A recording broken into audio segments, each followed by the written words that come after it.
ঠিক আছে, তাহলে স্বাগতম তোমাদেরকে আরও একটি নতুন ভিডিওতে। আমরা আমাদের যে গ্যাসীয় বিনিময় অধ্যায়, এই অধ্যায়টার থিওরিটিক্যাল পার্ট যেগুলো, এগুলো আমরা মোটামুটি সব কিছুই কাভার করছি। এবার আমরা কিছু কোয়েশ্চেন সলভ করি। তো বহু নির্বাচনী প্রশ্ন উত্তর যে পর্ব, সেখানে আমি তোমাদেরকে ওয়েলকাম করছি। আমরা শুরু করি। দেখো, আমাদের প্রথম প্রশ্নটা বলা হচ্ছে, নিচের কোনটির সংক্রমণে ব্রঙ্কাইটিস হয়? প্রশ্নটির উত্তর কি তোমাদের কারোর জানা আছে, বা তোমরা কি মনে করতে পারো? আমরা ব্রঙ্কাইটিস নিয়ে যখন কথাবার্তা বলছিলাম, ব্রঙ্কাইটিস জিনিসটা কি ছিল? আসলে একটা শ্বাসনালীর সমস্যা ছিল। এবং এই যে ব্রঙ্কাইটিস কিসের কারণে হয়? ব্রঙ্কাইটিস ভাইরাস, ছত্রাক, অ্যামিবা আর ব্যাকটেরিয়া।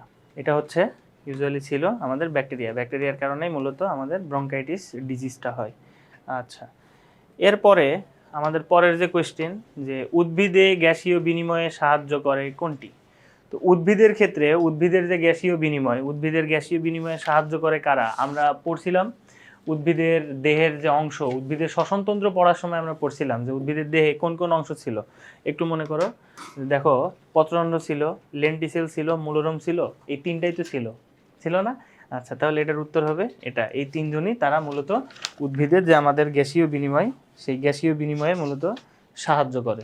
আচ্ছা, তো এরপর পরের কোশ্চেনটা আমরা যদি একটু দেখি, পরের কোশ্চেনটা হচ্ছে,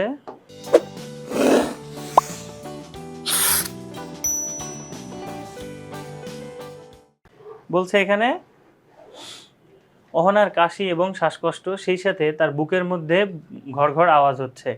এদিকে এই যে সেই ঘর ঘরের কথা বলা হচ্ছে। একটু রিকল করো তো, ঘর যদি আওয়াজ হয় তাহলে কোন ডিজিজ হয় বা কোন রোগের লক্ষণ এটা? আচ্ছা, এবং বুকের ভিতরে এই যে ঘর আওয়াজ হওয়া, এদিকে তার বড় ভাই নিলয়েরও শ্বাস নেওয়ার সময় কষ্ট হচ্ছে, বুকের চামড়া পাঁজরের মধ্যে ঢুকে যাচ্ছে। তো তোমরা কি মনে করতে পারো যে এটা কোন রোগের ক্ষেত্রে এরকম সমস্যা হইতে পারে? তো আমরা এই যে বুকের যে ঘর আওয়াজ, বুকের ঘর আওয়াজের ক্ষেত্রে আমরা এটা তো আমরা ইজিলি বলে দিতে পারি যে বুকে ঘর আওয়াজ হচ্ছে মানেই তার নিউমোনিয়া হয়েছে, তাই না?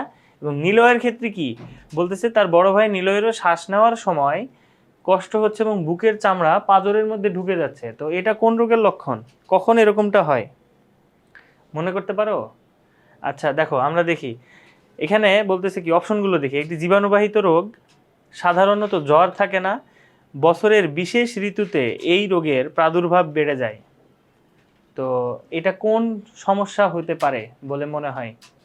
যে শ্বাস নেওয়ার সময় শ্বাসকষ্ট হচ্ছে, বুকের চামড়া পাঁজরের মধ্যে ঢুকে যাচ্ছে, এটা আসলে অ্যাজমা। হ্যাঁ, আচ্ছা, তো অ্যাজমার ক্ষেত্রে কি হয়? সাধারণত কোনো জ্বর থাকে না, এবং বছরের বিশেষ ঋতু বলতে গরম, যেখানে যখন বাতাসের আর্দ্রতা বেশি থাকে, ধুলাবালি বেশি হয়, এই সময় এই রোগটা বেশি হয়। তো এটার উত্তর হবে 2 ও 3। সো এই ছিল আমাদের অধ্যায়ভিত্তিক বহু নির্বাচনী অংশ। তো পরবর্তী ভিডিওতে তোমাদের সাথে দেখা হবে সৃজনশীল প্রশ্নোত্তর পর্ব নিয়ে। তো